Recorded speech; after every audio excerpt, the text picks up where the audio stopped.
Assalamu alaikum everyone. I hope all of you are doing well. आज हम जिस book को रिव्यू करने जा रहे हैं वो है the poverty curtain choices for the third world. ये बुक लिखी है डॉक्टर महबूबुल हक ने, जो ईस्ट पाकिस्तान से ताल्लुक़ रखते थे। और एक बहुत ही ब्यूटीफुल कॉन्सेप्ट है इस बुक का। बहुत ही ज़बरदस्त वे में उन्होंने ये एक्सप्लेन करने की कोशिश की है कि हमारी दुनिया और जो मगरब की दुनिया उसमें इतना फ़र्क क्यों आ गया है, क्या वजह है कि जो थर्ड वर्ल्ड कंट्रीज़ हैं, जो डेवलपिंग वर्ल्ड है, वो इतना पीछे रह गई है, और जो हमारी ग्लोबल नॉर्थ है उसने ग्लोबल साउथ को कितनी बुरी तरीके से एक्सप्लॉइट करके तो उसको पीछे छोड़ दिया। ऑल्दो इस बैकवर्डनेस में हम सिर्फ ग्लोबल नॉर्थ को ब्लेम नहीं कर सकते। इसमें बहुत सी ऐसी चीज़ें हैं जो हमारी इंट्रिंसिक भी हैं। हमारे पॉलिटिकल स्टेबिलिटी, हमारे जो पॉलिसी मेकर्स हैं, हमारे रूलर्स हैं, उनकी जो रॉन्ग चॉइसेस हैं वो बहुत बड़ा फैक्टर है। लेकिन हमने इसको ऑन द होल देखना है कि कौन कौन सी ऐसी चीज़ें हैं जिन्होंने ग्लोबल साउथ को इतना नुकसान पहुंचाया है। जो थर्ड वर्ल्ड कंट्रीज़ हैं उनके पास बेसिकली कोई चॉइस है तो नहीं, लेकिन अगर देखा जाए तो हो भी सकती है, बिकॉज़ बहुत सारी ऐसी कंट्रीज़ हैं जिन्होंने वक़्त के साथ खुद को इतना ज़्यादा इम्प्रूव किया है कि उनके लिए ये जो फैक्टर्स हैं ये बहुत माइनर हो गए हैं, और उन्होंने फिर किसी दूसरी कंट्री को अलाउ नहीं किया कि वो उनको एक्सप्लॉइट करें।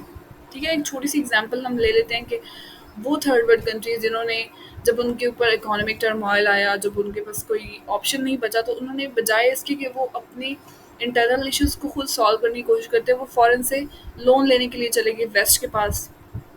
और ये वो ट्रैप था कि जिसके बाद उनके पास वाक़ई कोई चॉइस नहीं रही।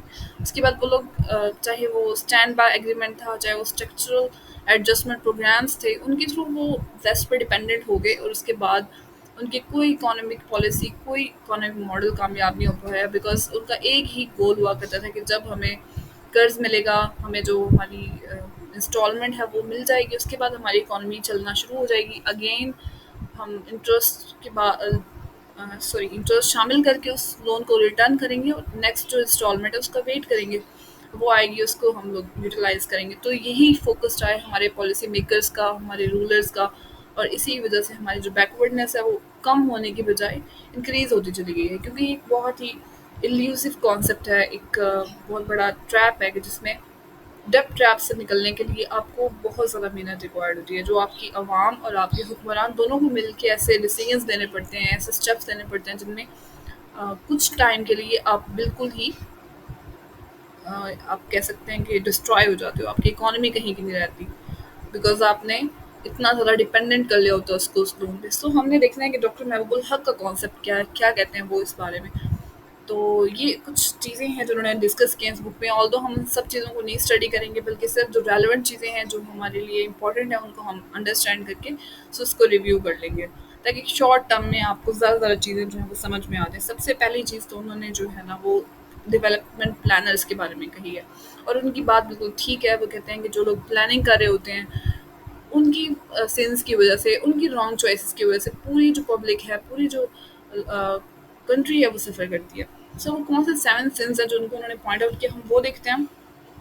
सबसे पहले तो इससे आप लोग माइंड में रखेंगे ये 20th सेंचुरी में लिखी गई बुक है, और उस वक़्त प्रॉब्लम्स की जो शिद्दत थी वो आज की प्रॉब्लम्स की निस्बत बहुत कम थी, लेकिन तब भी उन्होंने ये चीज़ फ़ील की, और वो ये कहते हैं कि ये जो दुनिया मटेरियली और फिलॉसफिकली 2 दुनियाओं में बँट गई है ना, जो ये डिवीज़न हो गई है, ये बहुत ही पेनफुल है। इसमें 2 अलग-अलग दुनियाएँ ऐसी बन चुकी हैं कि जिनमें एक इतनी ज़्यादा रिच है कि वहाँ पर रिसोर्सेज़ की कोई कमी नहीं है, और वहाँ के इंसान और जानवर हर तरह से प्रिविलेज्ड हैं। जबकि जो दूसरा तबका है, अगर उसको हम देखें तो वहाँ पर इंसान बुरी तरह से तरस रहे हैं बेसिक नेसेसिटीज़ के लिए, चाहे वो एजुकेशन हो, वो हेल्थ हो, वो फूड हो, वो वाटर हो। उनकी जो डिप्रिवेशन है उसकी कोई लिमिट नहीं है। सो वो लोग बहुत ज़्यादा स्ट्रगल कर रहे हैं, और उसकी वजह ये है कि जो कंसंट्रेशन ऑफ वेल्थ है और जो रिसोर्सेज पे ऑक्यूपेशन है वो ग्लोबल नॉर्थ का है।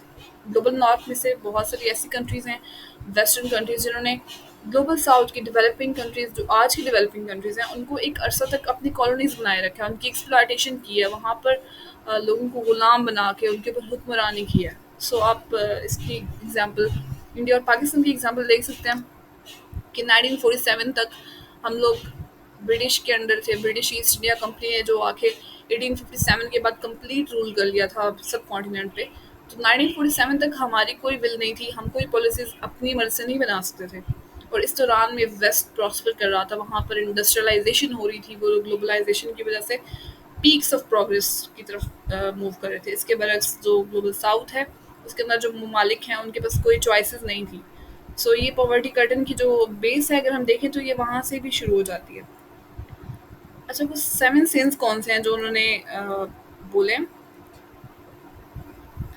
सो डॉक्टर महबूबुल हक के अकॉर्डिंग जो पहली चीज़ है ना, जिसको उन्होंने बुरा समझा है, जिसने नुकसान पहुँचाया है, वो है नंबर गेम्स, ठीक है? नंबर गेम्स में वो ये कहते हैं कि जो आपके पॉलिसी मेकर्स हैं, उनका फ़ोकस किस चीज़ पे था, वो ये चाहते थे कि ज़्यादा से ज़्यादा चीज़ें स्ट्रीमलाइन होने के बाद इंक्रीज़ अमाउंट में हम लोग इंस्टीट्यूशंस बनाएँ और 5 ईयर डेवलपमेंट प्लान्स जैसे हमारे बने, तो उसमें बहुत बड़े-बड़े प्लान्स रखे गए। ये नहीं किया गया कि शॉर्ट टर्म पे हम ऐसी पॉलिसीज़ बनाएँ कि जिनको हम अचीव करने के बाद आगे बढ़ सकें।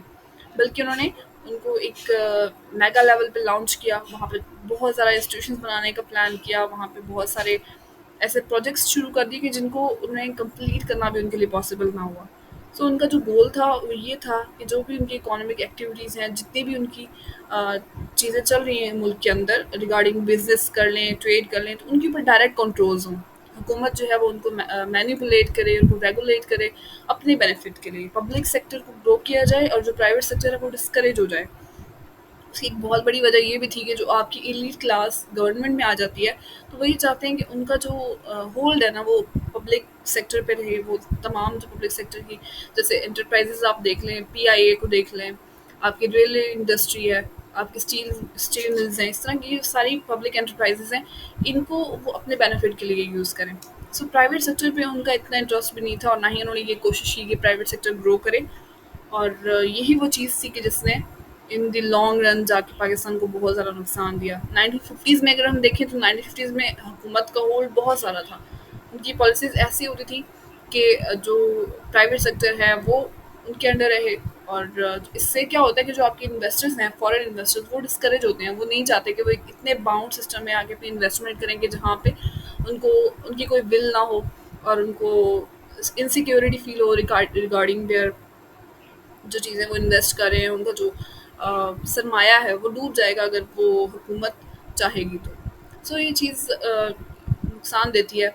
ये पॉलिसी मेकिंग का ये जो स्टाइल है ये अच्छा नहीं है। 1960s में हमने इसको चेंज कर लिया था और इसका हमें फ़ायदा भी हुआ। लेकिन अगेन जो आपकी इकोनॉमिक लिबरलिज्म है वो एक बहुत ही सेंसिटिव तरीका है। अगर आपने इकोनॉमिक लिबरलिज्म करनी है तो उसको एक बहुत ही कंट्रोल्ड वे में करना होता है। अगर ऐसा नहीं होगा तो कैपिटलिज्म आके आपकी जो इकोनॉमी है उसको तबाह करने लग जाएगी। यानी कि आपकी कंसंट्रेशन ऑफ वेल्थ बहुत ज़्यादा हो जाएगी। आपके जो अ, आपका जो गरीब तबका है ना वो गुर्बत की चक्की में पिसता ही चला जाएगा।